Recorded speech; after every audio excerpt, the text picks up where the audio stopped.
and record this. We hope that's okay with all of you. And if you haven't put your location in the box, go ahead and do that for us. That helps us to know where we're reaching and who chimes in with us. And so part of what the arts do is oftentimes art, like music, transverses the differences in language. I'm living in a Spanish-speaking country, but art speaks to me in the same way that it does other people, or in different ways, even though we may not be coherent in the languages or the different parts of our language that don't overlap. My lack of Spanish, the Spanish that I do know may run out, and someone may see it differently, but we all can enjoy it from that perspective. Give me just a moment, everyone. Let's see if our artist is having difficulty getting in. Yep, technical difficulty. And so let me tell you a little bit. This is where you talk about people behind their back. I came all the way to Cuenca, Ecuador. Some of you, if you've heard me talk about any of my other field trips, I retired 2 years ago, and I was living in South Carolina, Aiken County. Aiken County is right on the border, across the border from Augusta, Georgia. And little did I know that I would come all the way to Cuenca to meet friends from Augusta, Georgia. And so Daniel Williams, who's working on his technical issues so he can get back in, we hope that he gets in quickly. He was telling me he was having some problems and his system was going down, but he's on his way back in. But I came all the way to South America to then say, you from where? From Augusta, Georgia. And so this evening, I'm really excited. Welcome back, Daniel, to have Daniel Williams here. And one of the celebration opportunities that we have is that it's actually American Artist Appreciation Month. And I thought, what a better way to talk about really the diversity of locale, where we choose to live, where we choose to be inspired to do the things that we do in life, and in his case, art. And so he is now an American immigrant who's living here in Cuenca, Ecuador with his family. And he's going to talk to us about gathering aesthetic inspiration from the old masters to vintage e-waste today. And so I'll allow him to introduce himself in the way that he would like to be known this evening. Daniel, welcome. And we'll turn over this space and the time and our field trip participants. We are in the Maestro studio today. Welcome back. I'm glad we got technology worked out, and I will turn it over to you. Thank you for coming and joining us this evening from the other side of Cuenca, as giving us the opportunity to acknowledge American artists, both domestically and abroad. So thank you for making time for us and sharing with us in your own artistic way this evening. The floor is yours. Thank you so much. It's an absolute pleasure to be here. Sorry, what is life without a little bit of chaos? Right now, I'm working out a few technical issues and trying to get back onto my computer, but luckily, I can multitask as I do so. So thank you, all of you beautiful people, for showing up and supporting this event. And thank you, Daniel, let me give you the update. We've got 3 continents represented this evening. We keep track of where people are coming from. So North America, South America, and we've got a participant here from Germany this evening. So we are hitting on all different places, even at 1 o'clock in the morning. We're glad that Ann is up to be able to chime in. So you were speaking to an international audience, and we're just glad. So I wanted to share that to you because you didn't hear that intro before you came back in. So we're glad to have everyone here. Okay, I'm for real, turning it all over to you. Thank you. Thank you. Incredible. Thank you for tuning in all around the world. I really appreciate it. It's an honor to just to have you carve out the time in your schedule to hear me speak about my artwork, and to be in this career path. It's really amazing. Today I wanted to talk a little bit, I guess maybe one of the central themes will be ego and artwork, and how we can kind of put together or manufacture our artistic voice using a lot of our different interests.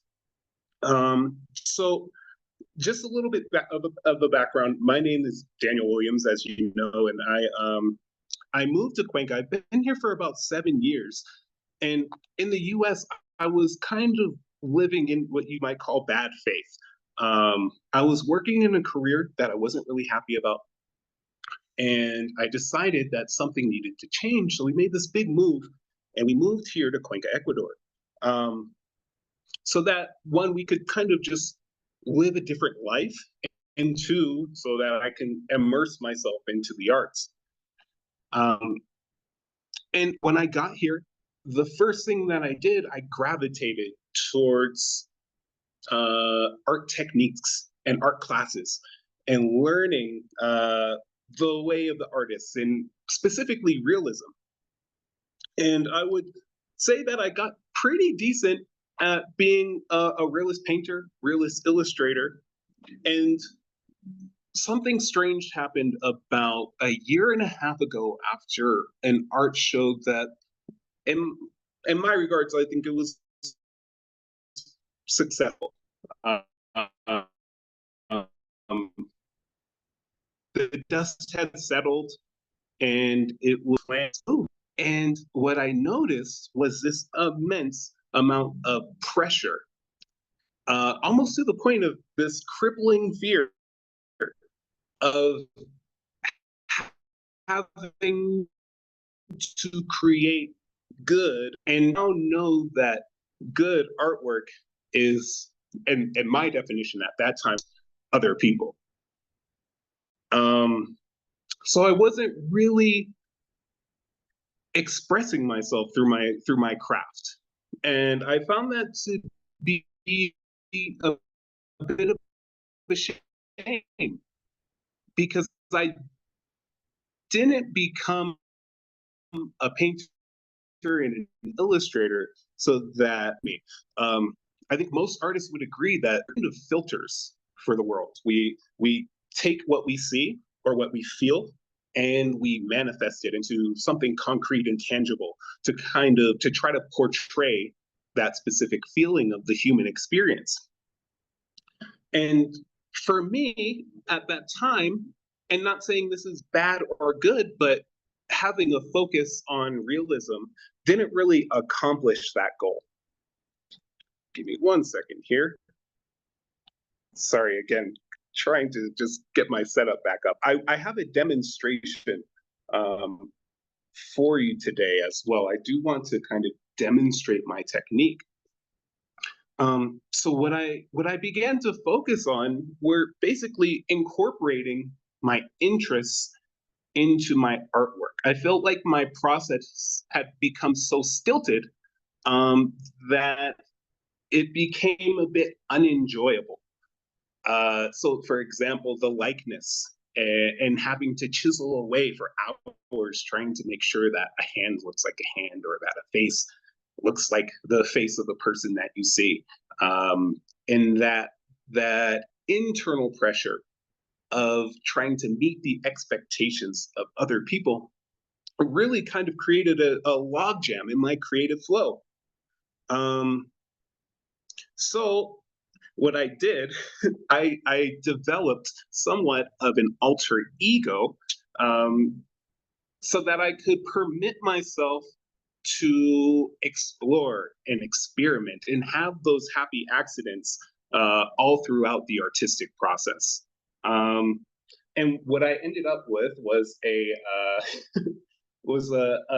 ego that surrounded my love for electronic music, 90s nostalgia, and cave paintings, and what academics deemed primitive artwork.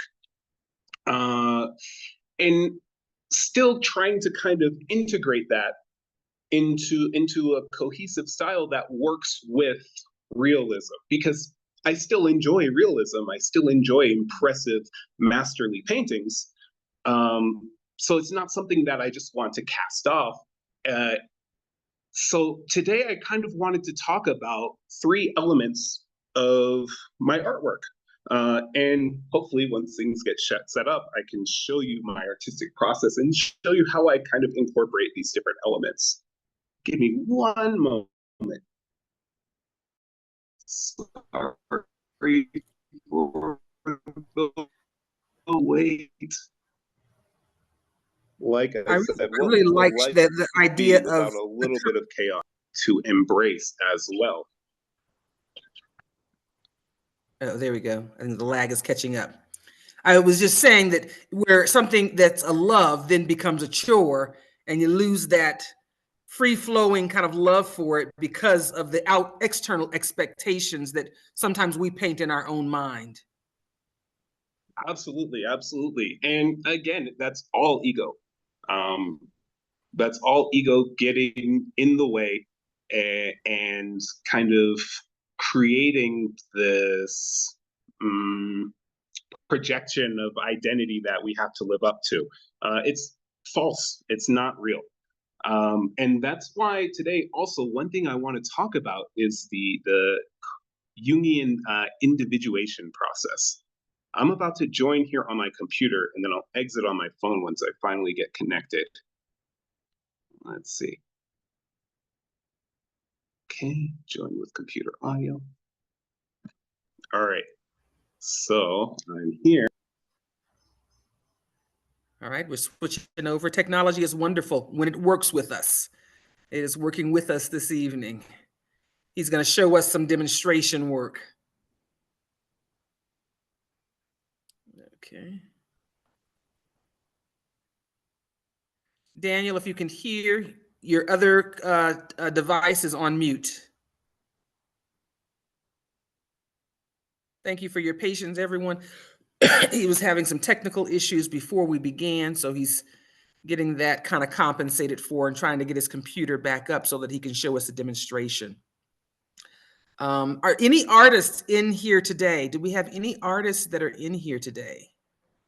Who in our group is an okay, what does that mean? I see that. Is that are those the external expectation stuff? What does that mean? Nunkai and Tabitha, Nunka's doing the wave thing. Have you guys experienced those same kind of challenges of expectations, perceived expectations that come from internal? Tabitha, Nunkai. Oh, absolutely. I think that's probably that's a huge roadblock, at least for me. Yeah, yeah. Getting over the ego stuff so that we can get back to the free creativity. Daniel, I see your speaker is back on. Okay, getting this. There we go. Can you hear us? Sometimes Zoom can be wonky. So yeah, that definitely is a real challenge that I hear from artists, and my own sense of perfection sometimes, where this standard of perfection that's only in my mind stops me from doing as I would like to, or as my mind tells me I could. Once money gets involved, that's also another factor. So you're catering to the audience. I think those are challenges that artists face, no matter where they're from. You know, these are those things where we're so much more alike that I think we all in various ways in our life have the same kind of challenges. Let's see. Looks like he's logged in, but the audio is not on. There we go. Your audio's off. You're still on mute.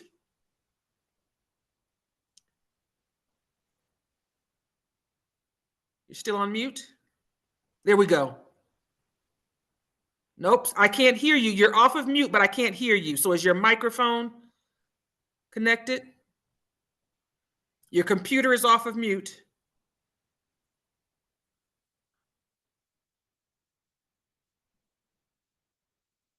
We love it when it's going to come together. Thank you all for your patience.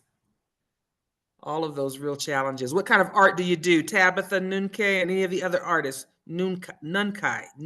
I'm probably butchering that. I'm sorry. Okay, I think I'm here. The only problem is I don't have my directional microphone. Okay. I think we can live without it. Okay, we'll do our best. Okay, perfect. And Lorana, if you could make me a co-host again, That's right. And Okay. then I can kind of share my screen and you can see my art for yourselves. Okay, let's see. They told me how to do that. I knew how to do it a second ago. Let's see if I can know how to do it again. Make a co-host. And okay, I think I've There we given go. you privileges back. All right, on this device. All All right, right. excellent. Thank you everyone for your Perfect. patience Perfect. with us. All right. Thank you so much for your patience. Sorry about that. As they say, what can go wrong will go wrong. All right. Let's move this guy over here. And we'll turn my chair a little bit. And hopefully we can see, let's see, all of my stuff. And I think I have to turn off this camera for this camera to show at the same time. It's always a juggling act. Let's see. So stop video here. Boom. And there's my face. Hi there. There we go. Okay. This is We're my tracking with you. And the canvas. All right, we can see the canvas. All right, perfect. Sorry, we are finally here. All right. So But as I was something saying, just popped up on the screen. Is that your screen that's popped up? no, I think my screen is clear. Okay, it's probably my screen. Okay. Okay. All right, go ahead. Perfect. All right. Sorry about the wait. Thank you so much for your patience. So I kind of broke down my style into 3 different areas. The first one being personal narrative, the second one being social commentary, and then finally third would be kind of like pure aestheticism. And today what I'm going to do, I'm going to kind of create a demo of my work while I talk about some of the ideas that make it into my work. So I really have an unhealthy love for Indian ink and ink work. I feel like my love for ink comes from my love for comics. So whenever I create, I try to use all of my favorite tools, which are Micron pens. My absolute favorite at the moment is brush and ink, because it allows me to be very expressive with my mark making. Now, some of my work, you're probably wondering what my work looks like. These are some illustrations that I started in order to try to integrate that style that I was talking about, these different elements of style. Let's move that. So for example, I like to create this idea of screens. My artistic recipe, I try to incorporate many of my different interests.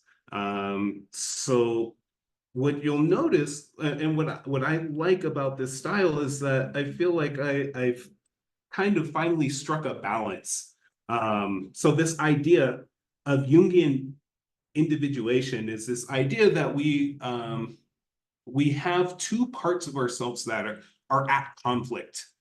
And in order to resolve it, we can't cast away this one part and give another part priority over the other. So the 2 parts of myself that were kind of struggling was this idea of wanting to make artwork that was in touch with the precision of old mastery, but then still wanting it to be less stilted, still wanting it to be loose and have a feel of expression as well. So what I landed on little by little was this.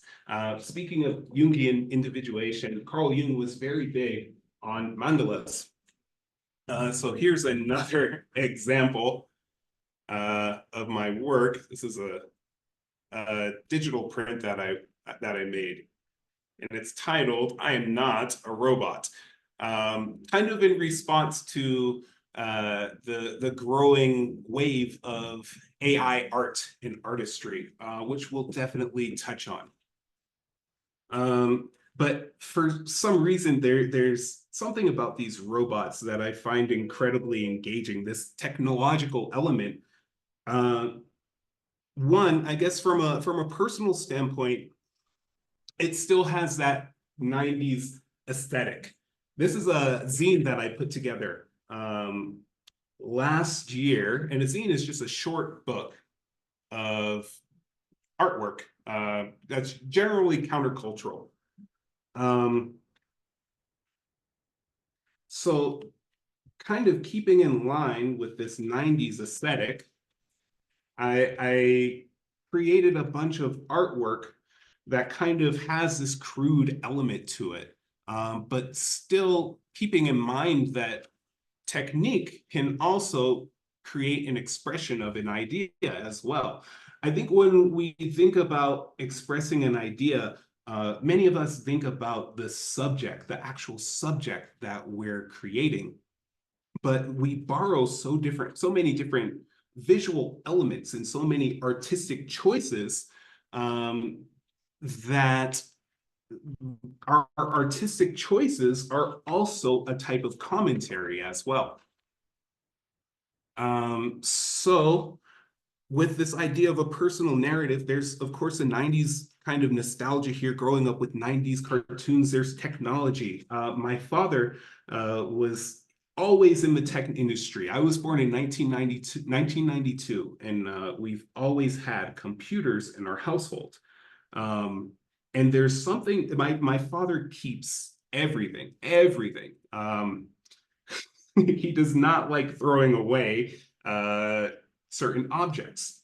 So we have a bunch, in my parents' house, they have a bunch of old VCRs, old bubble back TVs, vanilla 90s monitors. So there's this kind of personal connection to these devices because they remind me of an era of innocence. But then at the same time, we can't remain in an era of innocence for our entire life and kind of just stay in nostalgia. So a lot of my figures have this painful expressions or numb expressions. And it's kind of this trying to reconcile this shift into adulthood and kind of, in some cases, being maybe a little bit let down by the direction of humanity as well. But at the same time, you know, there's playfulness as well.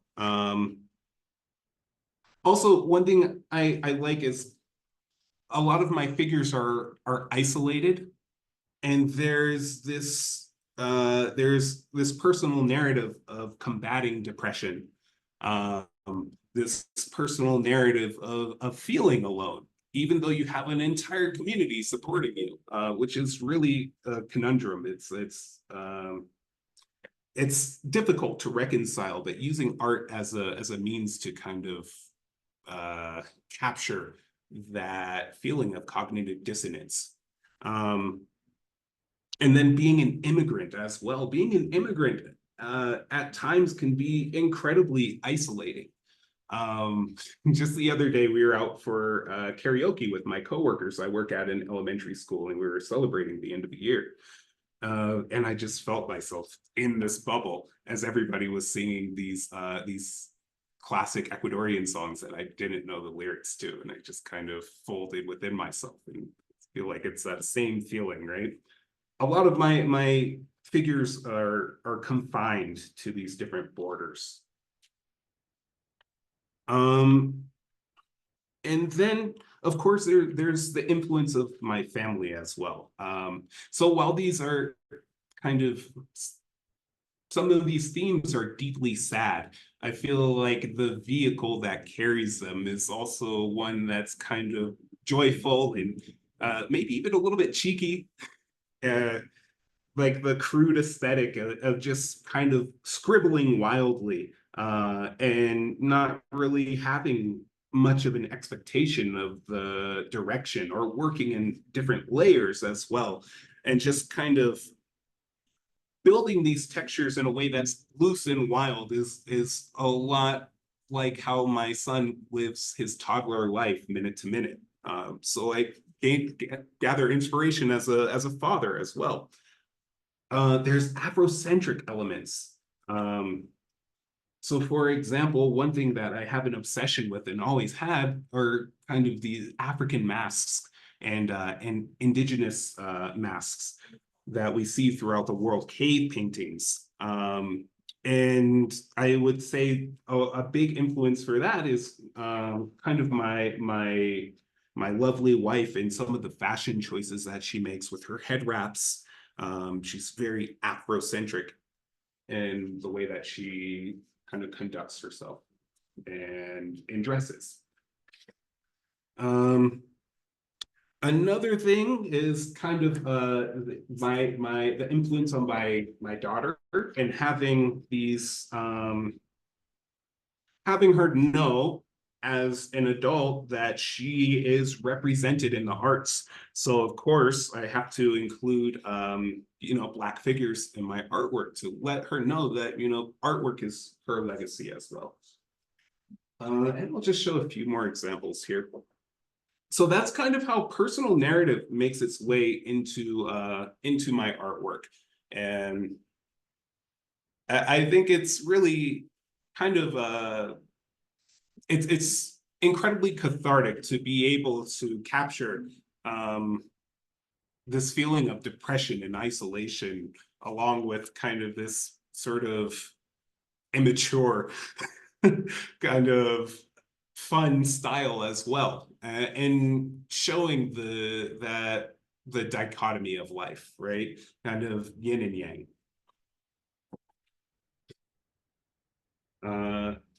Let's see, another kind of influence that I have, like I said, I think I briefly mentioned in the midst of our technological turmoil, that I am in love with electronic music. I love synthesizers and making weird noises and beeps and boops.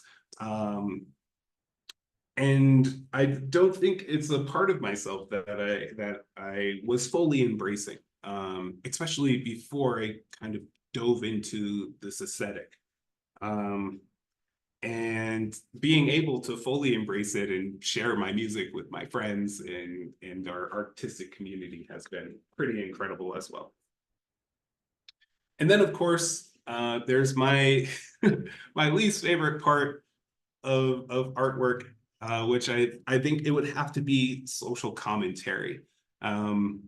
I used to find it to be a burden that art, quote unquote, had to represent the times. But I think it will one way or another. I was making artwork that was very much, before I developed my alter ego, I was making artwork that was very much imitative of the classical style, the golden age of illustration. That's not the time that we live in. We live in a time that is very complicated. We live in a time of division. We live in a time of great connection as well, where we can have a meeting like this with people all over the world, which is incredible. But on the other end of the spectrum, there's this kind of falsehood that we put on whenever we interact with social media, for example. And mind you, I'm saying this via a social media platform, so it's a little meta. But one thing that I wanted to capture as well was this struggle with the artist versus AI, and trying to reclaim the human experience, which I feel like, which it might be controversial, and this, my opinion is subject to change, but I feel like the arts in particular could be under threat with artificial intelligence, not just because art is an expression, not just because art is a measure of one's talent through how they can draw a figure, but we engage with artwork to learn about how other people are experiencing the world. And if you have a novel that's written entirely by artificial intelligence, there could be emotional depth and richness, but it's not a human product. And I find that to be incredibly scary and concerning, that the human voice is being overshadowed by basically automated labor. If there's one area where we should not be automating labor, I feel like it should be the arts. Maybe I'm very territorial as an artist, but I feel like this is our realm for this is for the human experience, not for capitalist intentions to gain a lot of money. And then at the same time, we have social media echo chambers. Social media echo chambers are kind of an interesting phenomenon, because what we essentially do is we every time we log on to a platform, in my perspective, we place ourselves into a box, a hedonist box where we're constantly stimulated by an algorithm that has basically hijacked our dopamine reward system. And this technology that brings us together also isolates us and separates us from one another, which it's incredibly scary, because we don't engage with ideas that challenge our worldview. We don't there when we're in this echo chamber, when we're logged in 24/7 to this ecosystem, where we're constantly stimulated by things that we've been proven to like, it creates an atmosphere of potential closed-mindedness where we're not exposed to new ideas. We can block people out of our lives quickly with in a series of 3 buttons. We can close off our entire lives and access to our life, to the people around us. And I guess what I want to explore is like when will we see the effects of that in our personal lives, right? When does it reach a point where it becomes too much of a power to basically mute another person, which is interesting. Not saying that people shouldn't be held accountable for their actions, but there is something to be investigated there. Let's see. And then there's kind of like this idea of technology as kind of like an amplifying device for humanity's ego, where I guess we've put ourselves in this place where code is the new social protocol. We used to use things like biblical texts, or religious texts in general. We had a different set of coding for us as a humanity for the rules that we follow. But now it seems like we're being guided by an algorithm. We're being herded or shepherded by an algorithm, which is an interesting phenomenon. We'll see where it leads us. All right, so that's my social commentary that I try to capture in my work. I think I'm gonna go ahead and start creating some artwork now, so you can kind of see this process and how it works. Now, with the aesthetic proportion of my artistic voice, it's very chaotic. I just gravitate towards things that I like. And it's not as deep, which is kind of a point of relief. But today I'll be working on a piece that's very similar to the other ones, in the same kind of vein. When I paint, I always like to start with the nose. Now, mind you, I don't like talking too much about conceptual elements of my artwork. I'm much more of a teacher, and I try to focus more heavily on the technical aspect of it, which is kind of contrary to what I said earlier. But as a teacher, I feel like it's just easier to talk about those things. It puts me more at ease. I feel like if I was always in my conceptual brain, I would be much more anxious than I already am. But there's something about the way that ink just creates this punch in artwork that I find to be amazing. Maybe now would be a good time. We can maybe open up the floor to any questions or rebuttals. Right, we're here for conversation as well. So For sure. Feel free to unmute if you've got questions for Daniel as he demonstrates his work with us. Any questions or comments? questions, concerns, complaints, compliments.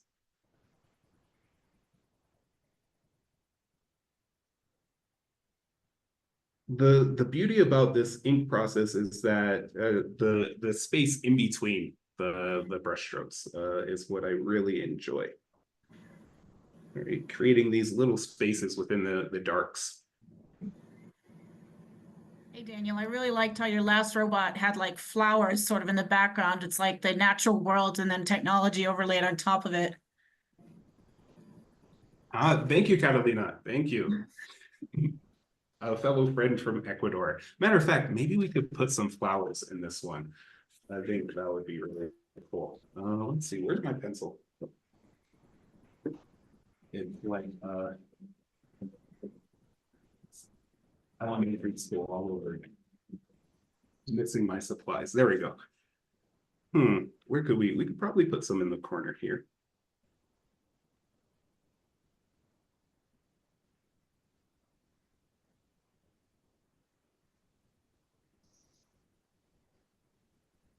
There's one. And then we just kind of, I like to keep them loose in this process because I still like to have fun and enjoy myself while I'm creating artwork. So, or while I'm inking.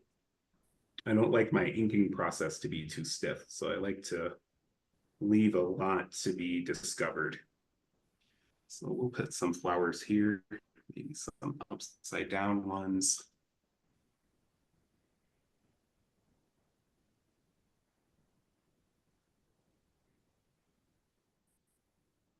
And maybe one more. Or maybe we'll just leave that corner out. For some reason, I like the idea of leaving that empty. Okay. Now, what I love about this brush is that you can be loose and you can explore with it. One problem that I was having in my artistic style was that everything became planned, and I lost a lot of the journey of experimenting with mark making. And as Bob Ross would say, happy accidents. So I feel like with a brush, as opposed to like a micron, I get a lot of that back, or a technical pen. But there are still times that warrant the use of a technical pen. I tend to use a little bit of all of my materials in my work.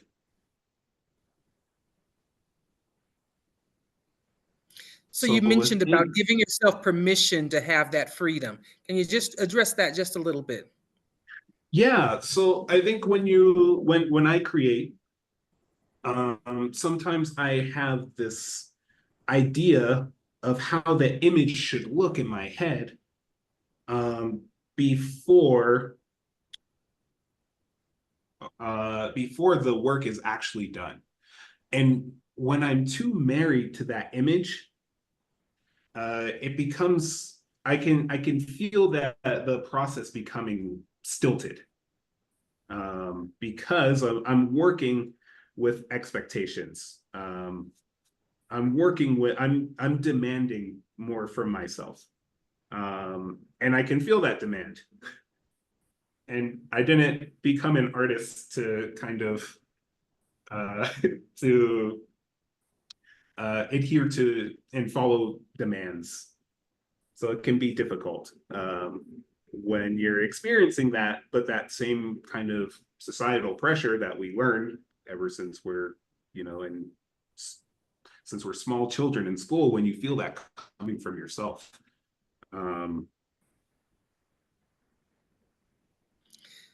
This is So the piece of diversity that's really fascinating for me with artists, that the ability to take that picture in your mind and then translate it onto paper with texture, the visual texture that's there. And it just, we talk oftentimes in these events that we host, it's really about appreciating the diversity that my brain isn't wired to be able to take that imagery that's in my mind and convert it. My creativity is in other areas of my life, and it's being able to see this richness that life gives. And it's just as specific as you being able to take that thing that you see in your mind, or at least the bits and pieces of it, the starting points, and be able to craft that into something. I can see it evolving, but being able to actually take it from my brain onto paper is a mastery that artists have in this particular way. So it's always fascinating to see this, and I'm really glad to see this work in progress. Thank you. I think it's definitely something that's developed. It would be an injustice to learning artists to say that it's something that's inherent. That was inherent for me. Some people absolutely have it. From birth onwards, they have a level of genius. But I'll admit, it took a lot of work, thousands of drawings, a lot of frustration, a lot of failure to get to this point. And it should be a humbling process. Mm-hmm. So even with the talent, there's still that growth process. Oh yeah, I would say if I had relied on my natural talent, I would not be happy with the art that I was creating. Because I think art is just a series of decisions that we make. And with more experience, we can make or have confidence in more of the decisions that we make. And how has changing your location impacted your ability to really work in your craft? Tell me a little bit about that. People immigrate for different reasons, but tell me how that's impacted your art. Yeah, absolutely. Cuenca, I absolutely love this city. It is just saturated with art. So there are many points and Augusta is an artistic city as well.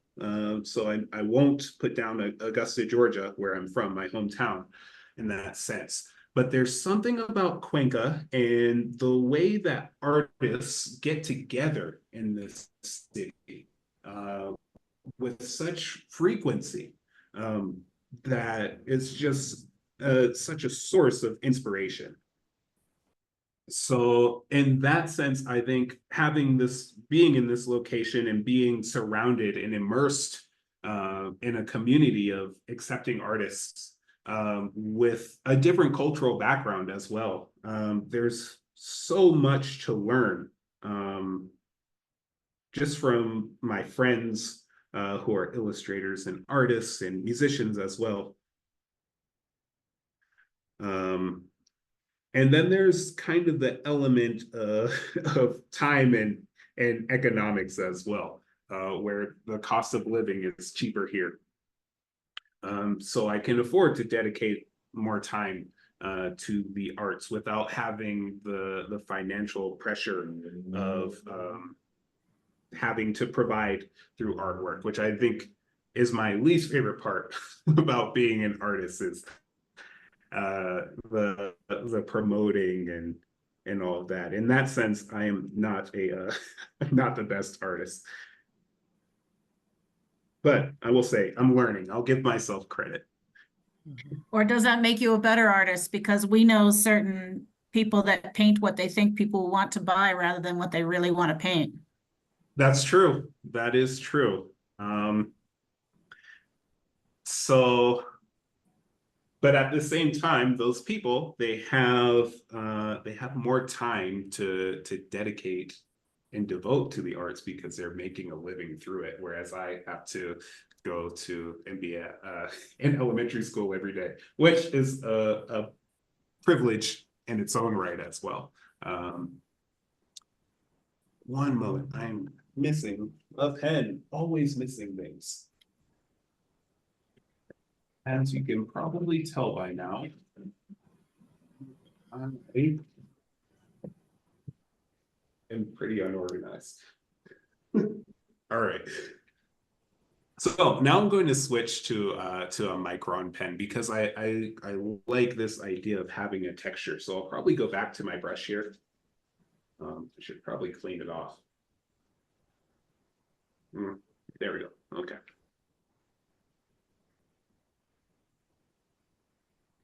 So it's even the freedom of what materials you use, being able to mix things together in ways that feel comfortable for you. Absolutely. I think that is that's something that's kind of granted by not creating artwork for other people, is that you can kind of delve more into sort of like a mixed media journey. Very nice. I'm not sure. I noticed that most of your artwork is black and white. Yes. Is there some specific decision that you've made regarding that or the coloring?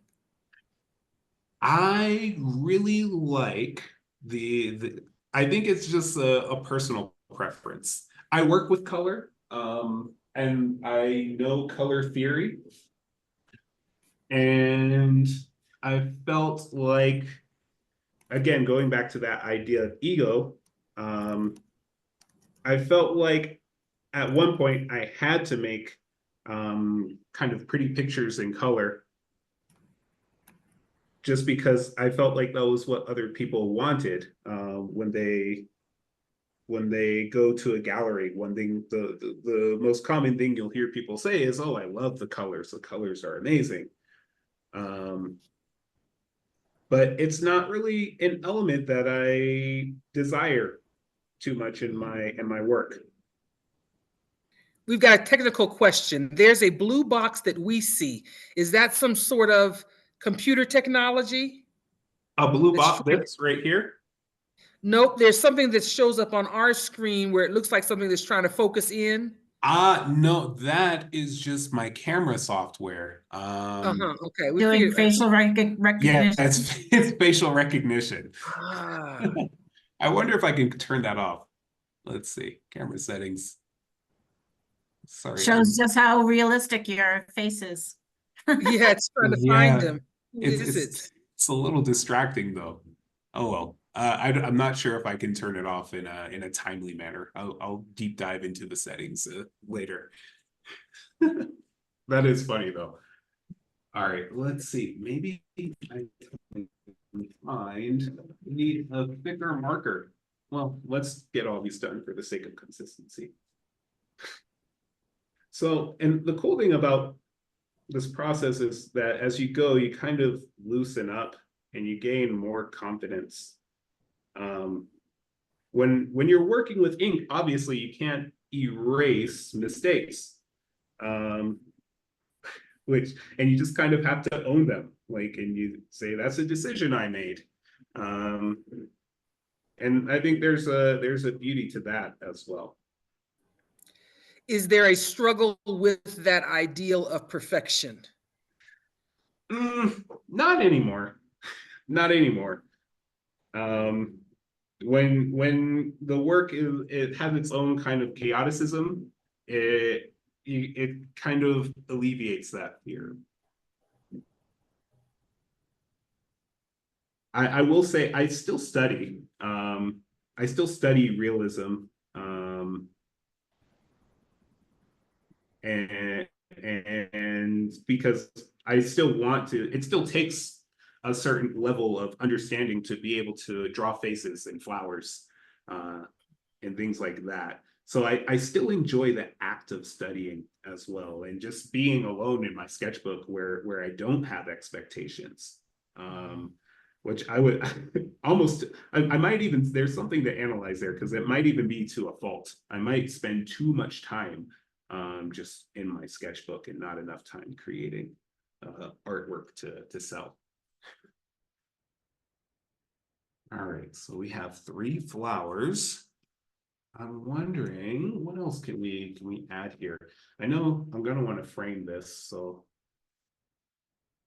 And you'll see, like with the frame, you know, I would probably like bring out measuring tools at a certain point and try to make sure that everything's at a 90-degree angle. But at this point, I'm just kind of happy. I think it's more about enjoying the process than creating something perfect. And that's kind of where my love for this technique comes from. Because I get to enjoy the process.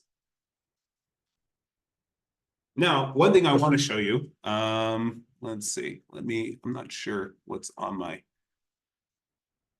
So I'm about to,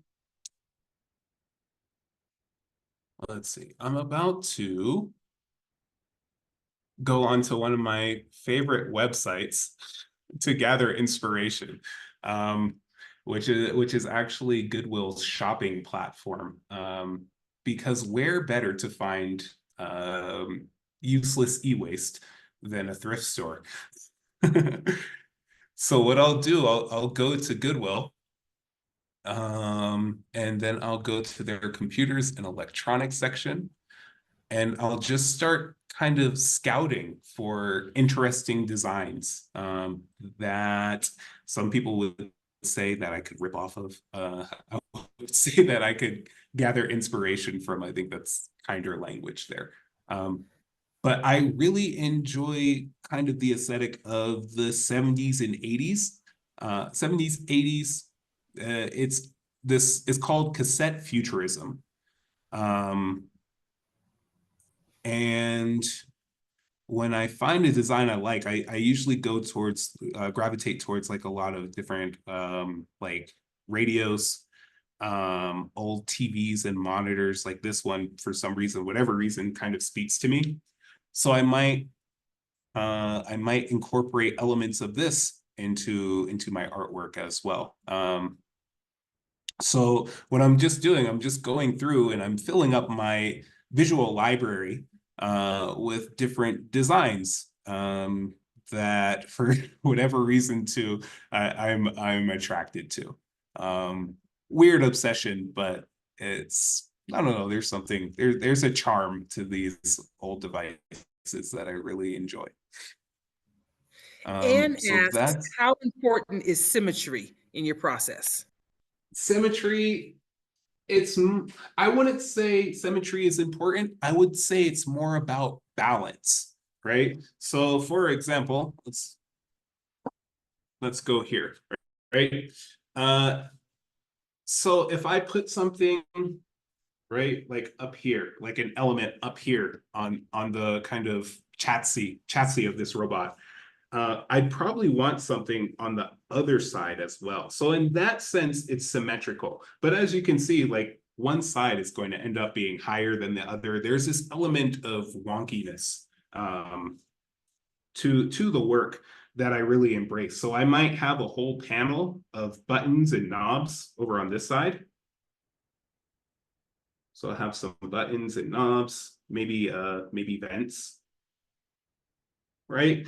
And then it's just a matter of feeling what feels empty after adding that element to it, right? So for example, I might put an antenna over here or an antenna over here. So there's kind of two phases to the drawing. There's this kind of realism, this phase of realism where things are kind of rendered in a more with more care and precision. And then there's this element, which right now it's almost like pure play in the artistic process. So I get to enjoy this a little bit more, and I get to feel as opposed to planning, right? There's elements of kind of play within the face here in the rendering of it, but on this outside, the border that makes it up, I get to be a bit more, I get to cater to the other side of my personality that just wants to go mad and scribble on the paper. So my kind of philosophy or approach to this when I'm doing this, I'm going to get a big marker here in a second. And my whole thing is to scribble within the lines, right? So scribble, but scribble within the lines. I hope that answers the question. I think so. If there's any other questions, feel free to unmute or place them in the chat. And then I might go back here and just kind of, I'm looking for something that really is just kind of just a good design element, right? Like this has a kind of like a thermometer, or not a thermometer, but a gauge on the side that I find really interesting. We can't see that. You can't see the screen? Just We your see the drawing and drawing your screen, but if there's something else you're showing, we don't see it. So we don't see your scrolling screen. Here, let's try this. We'll do new share. I'm sharing the camera. That's why. Let me share the actual screen. There we go. So did you guys see me scrolling through Goodwill? Did you? No, we didn't. We imagined it in our minds, right, class? Okay, well, I'm actively scrolling through Goodwill, and I'm looking for design elements that I can kind of incorporate through my work, right? Like these kind of vents here are really cool on the side of this stereo. So that's something that might make it in, right? So what I'll do here, I'll kind of carve out a little space here, right? And then maybe this space is kind of receded into the chassis of the body here, and then I'll just kind of scrape it in. Right here, I'm not worried about creating perfect shapes. I'm not worried about having each of these lines be proportional to the other and dividing that space into a way that's pleasing.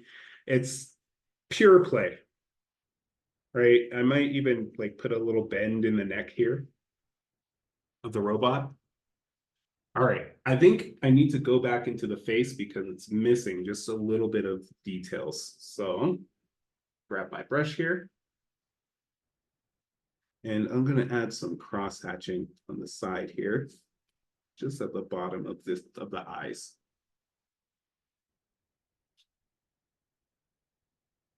And then just more textures throughout the face. Here and there. So there's a bunch of different techniques that you can study to learn about how to draw faces, like the Loomis method by Andrew Loomis, or the Asaro head. Matter of fact, I have an Asaro head here. Where you can study the different planes of the face and how they interact with light work, right? Or with your lighting scenario. So you can study light and shadow using these different tools. So the Loomis method, the Asaro head, the Riley method is the one that I feel like I most adhere to. But I'm feeling like the face is just a little bit empty here. So there's also this element of understanding your tuition, in your intuition, sorry. Understanding your intuition in saying, because it's one thing to say, something's off about my artwork. But to be able to use your critical thinking and your experience and determine what's off about your work, I think it is probably one of the greatest tools in an artist's toolbox to answer a question instead of just saying, something's off. Well, what's off? How can I get the desired effect, the effect that I want? Okay, and then I might just make some bold, loose strokes around the side here. And this isn't any person in particular who I've ever seen. Maybe I've seen them. Well, see, I have a smudge there, right? It's just life. You just do it on the other side. Right? So it's all about, instead of symmetry, it's more about balance. Maybe, actually, let me just do that on the other side. We have a little bit more balance there. Right. I think when a lot of people, well, when I used to sit down, I used to want to create something that was perfect and beautiful. And then I kind of came to this realization that I'm adhering or following these different standards of beauty. And I'm not really, so in that sense, there are some elements of realism, depending on how you use it and what you're drawing, that can kind of undermine what realism really is, which is reality is flawed. All right, I think that's enough of the face. It feels a little bit more filled out. Can just add some more smudges here and there. Right, there has to be some element of play for me and in my work. It has to be playful in some way. All right, now comes the part where I get to scribble like a madman and have a lot of fun. So I'm not worried about even the lines that I just put down, right? These are just loose guidelines, and I'll depart from them where I need to.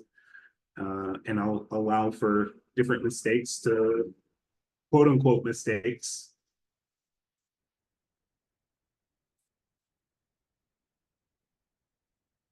To appear in the work.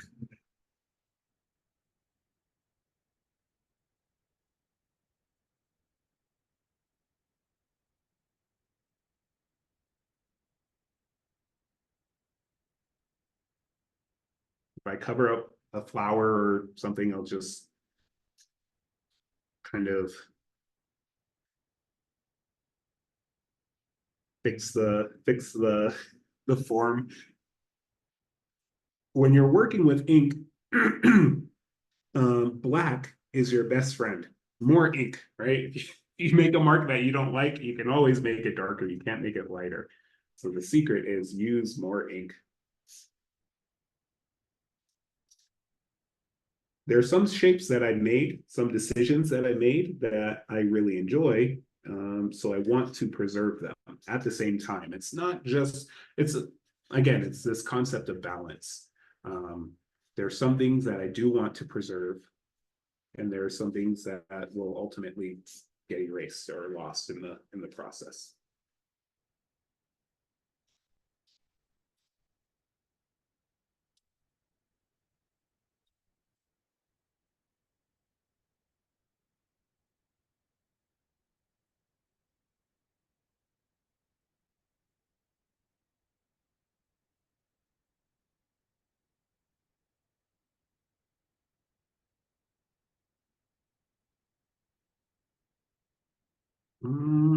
Let's see.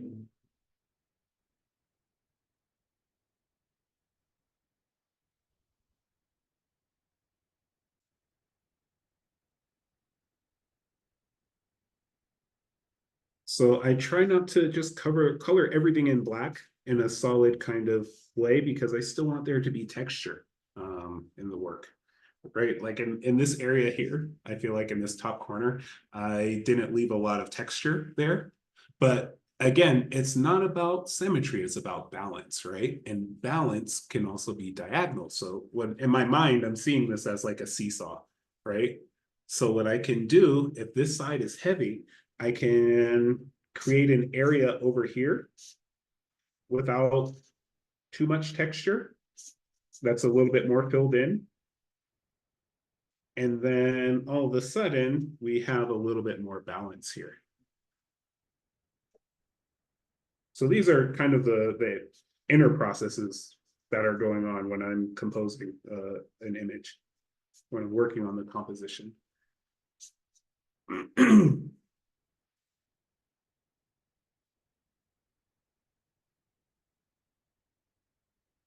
And just allowing for the process to be fluid. And I feel like something needs to be in the middle here. So we can just add a little rectangle.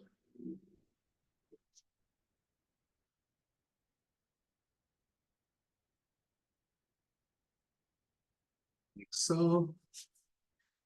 Each side's a little bit sharper than the other, so I might even it out like that. Then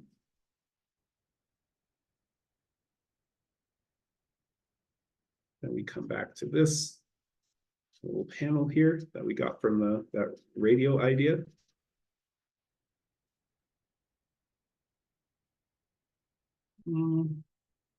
That's cool, I like it. I'll leave it.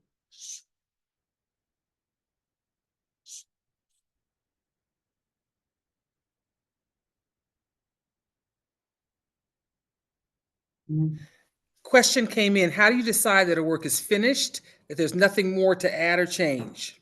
When I start fucking shit up, that's sort of like, all right, we're done. Technical answer for sure. So it's a subjective process of kind of just walk away, I'm done. Yeah, usually I will say I'll quote unquote ruin something. And then I'll be like, okay, we're doing more harm than good. So there has to be like an awareness for me to know when it's done. And then also if things feel empty, I know that it's not done yet, right? Like this whole border area feels empty. So I know that there's more work to be done. And usually, even after I mess something up, I'll still have I'll still go back and make 1 or 2 changes to it. So there's still moments where I feel like I can still make changes. So another answer to that question would be where it's framed and behind glass and I can't touch it anymore. That's the final answer, finished final answer. Yeah, exactly. Where it's no longer an option.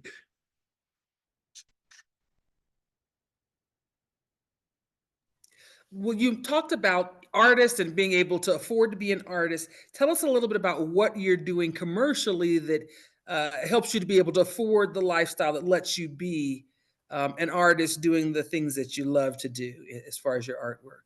Yeah, teaching. Teaching is my bread and butter. But I don't always teach artwork. I have an English degree. And I have a degree in English literature with a minor in philosophy. So it's destined to just not have a great career. Joking, of course. There are people who have that same degree who have excellent, fulfilling careers And I would say my career is very emotionally fulfilling as well. But teaching artwork, teaching English, and then finding the time when my son is napping to sneak over to my studio and create artwork. And so do you also sell the artwork that you create? Yes, I do. I do. So every once in a while, I will have an art show. I try to have one per year, but life has been pretty busy, which has made it a little bit more difficult to keep up with that quota. But connecting with art galleries is absolutely essential. Or creating your own online platform, which again, I'm not good at. I don't really, I like creating artwork so much that I'm willing to contend with the fact that I have to put myself out there. If I didn't have to, I would not. I'm very much an introvert. It's finding that balance again in the life balance that affords you the opportunity to do the art that you love, and the trade-off, and what it costs to actually be able to do that. You talked about the economics of Ecuador. Tell us a little bit about that, because it's one of those things of, sometimes changing location affords you opportunities in a different way. I know for me, that's been the case. Talk a little bit about that. There is a difference in the economics where being able to live and have access to affordable housing and food and healthcare and those real practicalities of life. My experience has been that financial burden has been lessened by being here versus the amount of life energy it would take to be able to earn to have those basics in the United States. Yeah, it's a double-edged sword. If you can find remote work, or if you have retirement savings, it can be very liberating financially.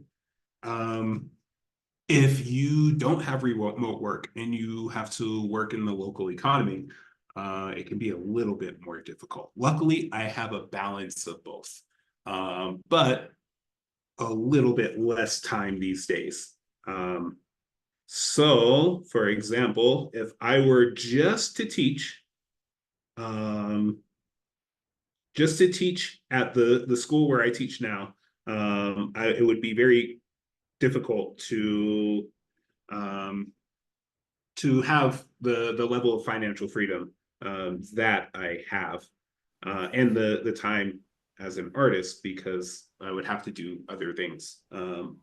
But since I kind of have this hybrid of online classes and teaching at the school and then selling my artwork, it's a little bit more, there's more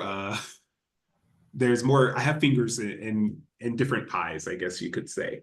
So it depends on how you approach it. For anybody who is considering moving to a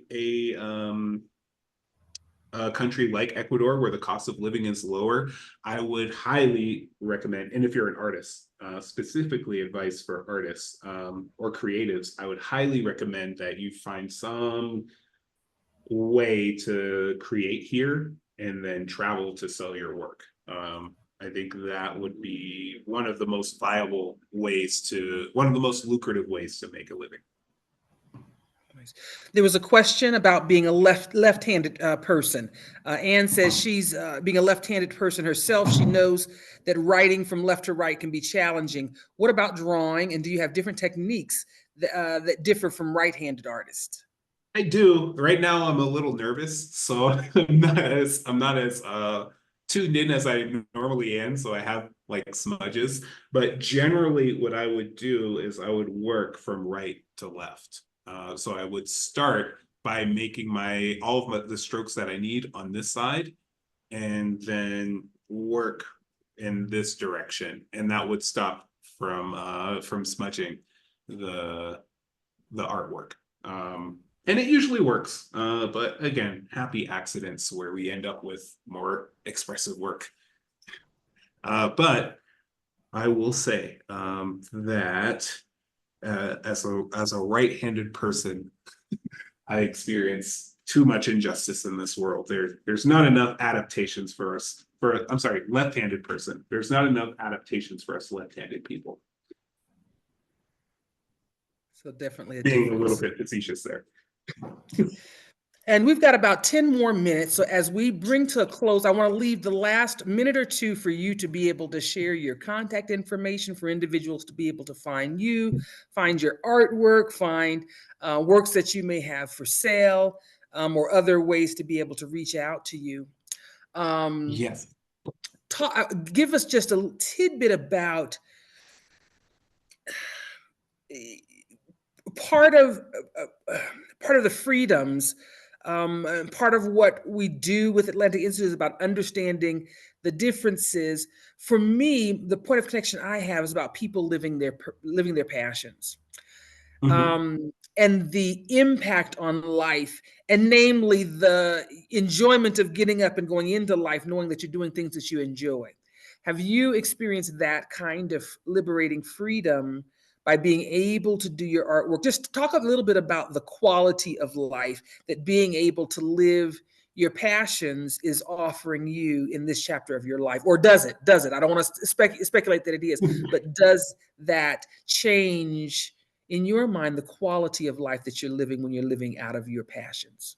I think it does. Even when when I don't have as much time to create because life is just lifing, I still find art to be an anchor that just keeps me from floating away, and just living a life that's kind of inauthentic, even if it's just spending time to draw in my sketchbook, even if I just take, I don't know, 5 minutes while I'm waiting for the bus.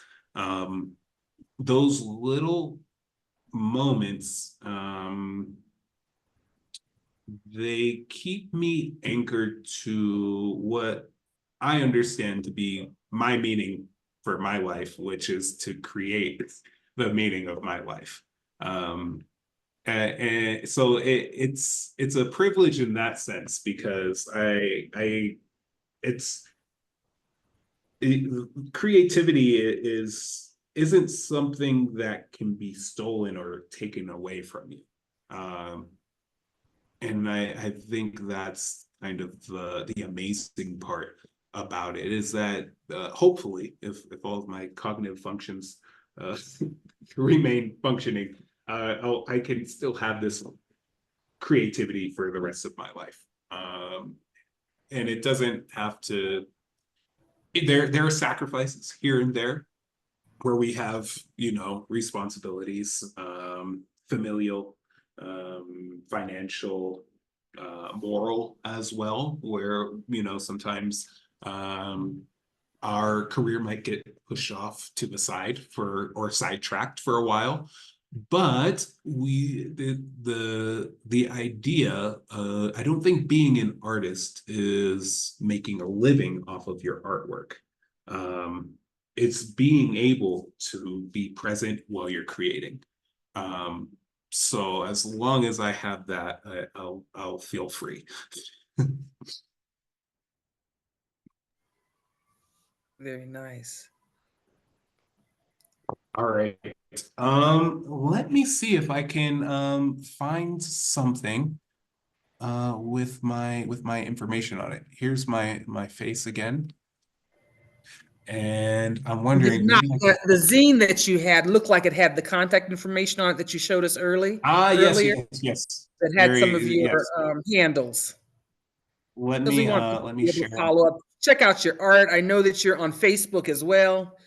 But to see some of this, it really was helpful for me to hear a little bit about you and your take on it, because it helps me to be able to understand what I see in your artwork, to see those faces and to realize the heaviness of life sometimes that they capture, or the different stories that are being told, and then just your personal interest and intrigue with the e-waste and the electronics and that time frame, the 90s, and that just connects for me the better understanding of being able to see the work and then, you know, create the meaning for me as I see that and interplay with the art. Absolutely, absolutely. I there's part of me I don't like explaining my my artistic process. Well, not the process. I don't like explaining the concept behind my art a lot. Yeah. Because I don't think that my one painting is just one painting. I think as many people view that painting, that's how many paintings there are. So for me, it's kind of like the artwork. I understand some people really, like yourself, some people really appreciate the context in which a painting is created.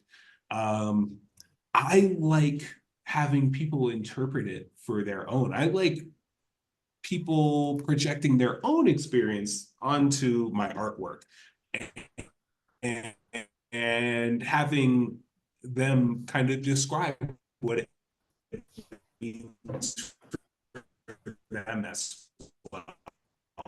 I think that's also a beauty. Here's my information. And I've also put it in the chat. This There's is my the Instagram account, and then and the my Facebook and the Facebook, email. and then my email. If you want to get in contact with me, if you see artwork that you like and you want an original or print, just feel free to either DM me or send a message to this email, and I will reply in a promptly and professional manner.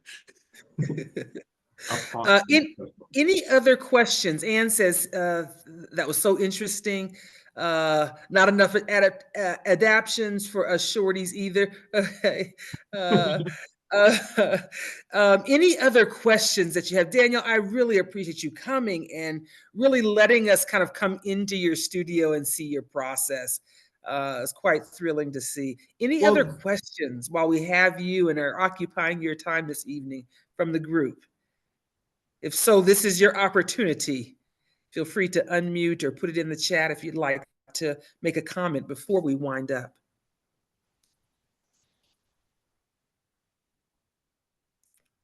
All right. Well, thank you everybody so much for your time and taking the time out of your day to watch me draw and talk about my artwork. I think it's, fascinating just to share and talk about my work and actually have people who are interested in it. So thank you. Well, I'm so Totally grateful worth for it. your You're time. awesome. Thank you so much. And Anne, for being up at 1 o'clock in the morning in Germany to participate and join in with us. We thank all of you for participating. If you don't know about the Atlantic Institute, quite an array of cultural creations are shared monthly. There's a calendar of events from the various correspondents that are bringing information to us. All of those are recorded and they're on the Atlantic Institute South Carolina's YouTube page. We really encourage you, if events like this are of interest to you, there's a wide diversity of events, but we encourage you to check out the calendar of events. Most of them, just like this one, you can just reserve through Eventbrite at no cost, and it will send you the reminders with the links to be able to join in. So if you see events, we encourage you to register for them so that it sends you reminders. The next event that I will be hosting this month will be towards the end of the month. I believe it's the 23rd of August. And I'm really excited about that. There is an international day that honors the ending of the slave trade and the abolitionist work. And I thought it very appropriate. I have had the opportunity of interviewing. This is, living history, the very first Black person to integrate Newberry College in South Carolina. I lived and worked in the South Carolina region for quite a few years before coming here. And she was the very first Black student, and of course, the first Black woman to be admitted, and the first Black graduate of that institution. And I had the opportunity to really share about that work. And I felt it was really appropriate, kind of in the connection, to see the progress, of course, ending the abolition of slavery and the work that went to doing that, but also then moving forward into contemporary history with the civil rights movement. And so that living legend, Umi Nandi, I'll be offering that particular exploration on the 23rd, but there's lots of other activities, other things that I have on my agenda. September, I'll be sharing another Cuenca immigrant artist who does raku pottery, which is a Japanese style of pottery finishing. I'll be with Holly and she'll be sharing some of that. I'll be doing some classwork with her this month in preparing for that activity, for research purposes, of course. And there'll be several other activities that will be coming up later in the year, but there's a full calendar event, not only myself, but others, that really help us to explore outside of our own cultures oftentimes.